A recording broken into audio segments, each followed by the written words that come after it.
Hello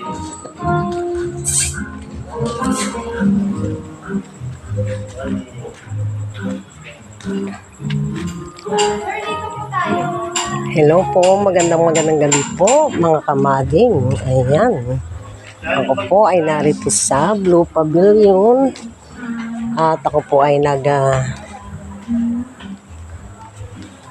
massage kay Doktora Joliet. Ayan, Joliet pa o Jolian. Ayan, ayan po, dito po ako sa Blue Pavilion. Ayan, ayan po. Ayan. Ako po ay nag-service ng massage ngayong gabing ito. Nasa 2.5 hours po. 2.5 hours ang pagsiservisyo po ni Kamading. Ayan, madilim na po dito sa akin tayo. Maraming salamat po kay ma'am. Ayan, ito na po yung aming tricycle. Hindi na makita at madilim. Ayan po. Muli maraming salamat po.